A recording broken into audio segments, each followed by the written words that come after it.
Okay, we're going to do our first cuts. We should have today done already our name tags, gone through emergencies, permission slips, course outline, and the tool identification assignment.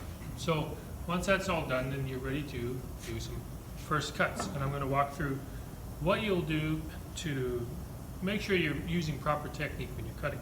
So you're going to get a piece of wood from the scrap bin at the back. That's the, in the back there is a plywood sorting container, and in that you'll find scraps of wood. What we're going to do is practice cutting. And for that you're going to need to get out a saw. The hand saws are here. You can choose one and try a few different ones. Now as far as safety goes with these hand saws, you really want to, as with any hand tool, always be carrying it with the handle towards you and the sharp part down. And when you put it on the table, set it so the teeth are in. You don't want to have it sitting out like this where someone can walk past and hit it with their leg. Alright? Now, you're also going to want a square from here. This is called a square, this tool. It's called a square because right here we have 90 degrees, and that's one corner of a square. Alright? And this is used to keep things nice and lined up.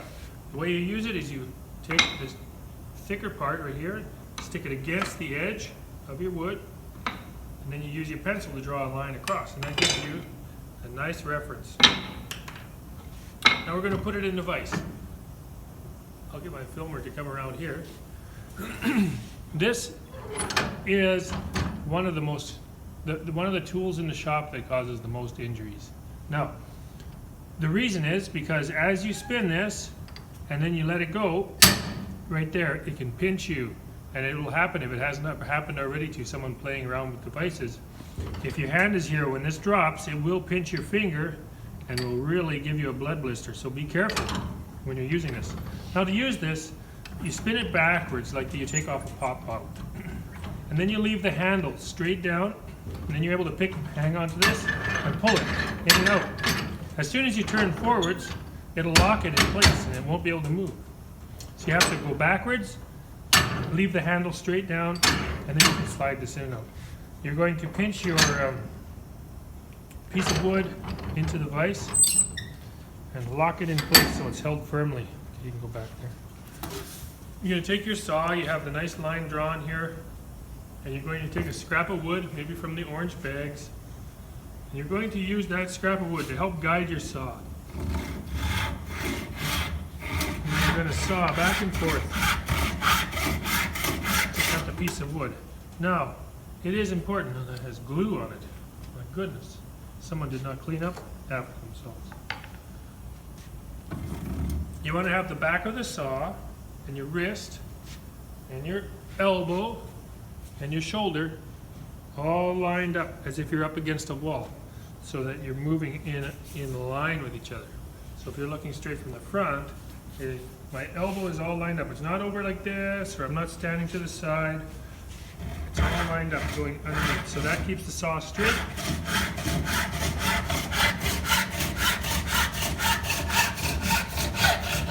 Now you listen, you could hear the sound going down. Shooga, shooga, shooga, shooga, shooga. That means you're getting close to the end of your cut, and it's time to slow down with the pressure. Okay, you're going to just snip off the pieces and practice again. Try cutting.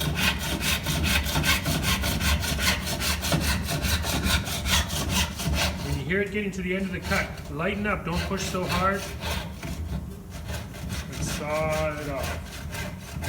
Alright, you want to take little bites. So this is just, you're going to practice the rest of class, sawing, see if you can make a big stack of wood, try different saws out, get a feel for how the saws work, being safe.